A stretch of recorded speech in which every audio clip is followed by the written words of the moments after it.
பாசிப்பருப்பு குழம்புக்கு பாசிப்பருப்பை வேக வச்சு பாசிப்பருப்பு, தக்காளி, வெங்காயம், ஒரு பச்சை மிளகாய், பூண்டு போட்டு வேக வச்சு எடுத்து வச்சிட்டேன். அதை வணக்கிறதுக்கு அதில் தக்காளி, சின்ன வெங்காயம், பூண்டு, வரமிளகாய், கருவேப்பிலை தழை எடுத்து வச்சுருக்கேன்.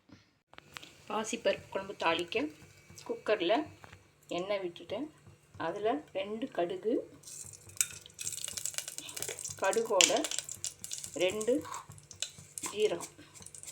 பருப்புக்கு ஜீரகம் போட்டிங்கன்னா ஜீரணத்துக்கு உதவியாக இருக்கும். அதோட கடுகு வெடித்த பிறகு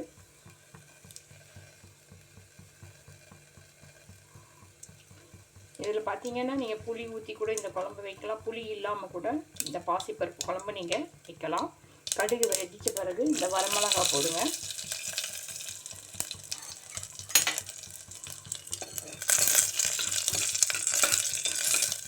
அதுக்கு பிறகு வெட்டி வச்ச வெங்காயம், பூண்டு அது 2ஐயும் சேர்த்து நல்லா வணக்கி விடுங்க.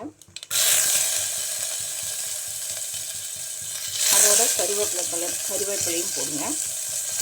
போட்டு நல்லா வணக்குங்க. அந்த வெங்காயத்தோட பச்சை வாசம் போகிற அளவு வணக்கிடுங்க.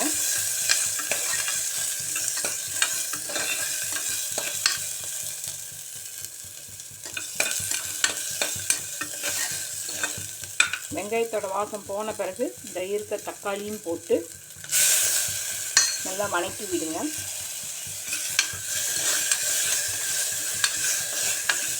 கொஞ்சம் வணங்கட்டும். இந்த குழம்பு பார்த்திங்கன்னா சாப்பாட்டில் போட்டு சாப்பிட்றதுக்கு நல்லாயிருக்கும். இட்லி தோசைக்கு தொட்டு சாப்பிடவும் இந்த குழம்பு நல்லாயிருக்கும். தக்காளி நல்லா வணங்கட்டும்.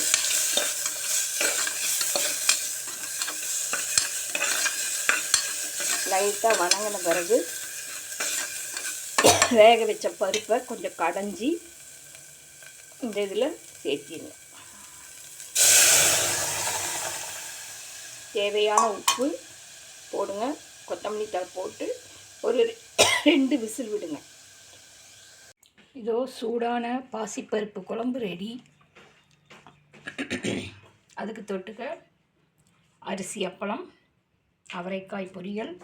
நீங்கள் இதை பாசிப்பருப்பு குழம்புக்கு தாளிக்கும் போது நெய் ஊற்றி கூட தாளிக்கலாம். அது டேஸ்ட்டு நல்லாயிருக்கும். அதனோட அரோமா வாசம் நல்லாயிருக்கும்.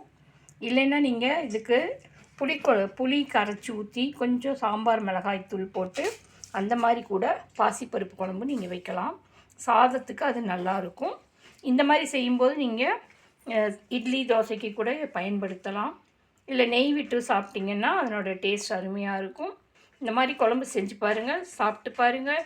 என்னோடய சேனலை சப்ஸ்கிரைப் பண்ணுங்கள்.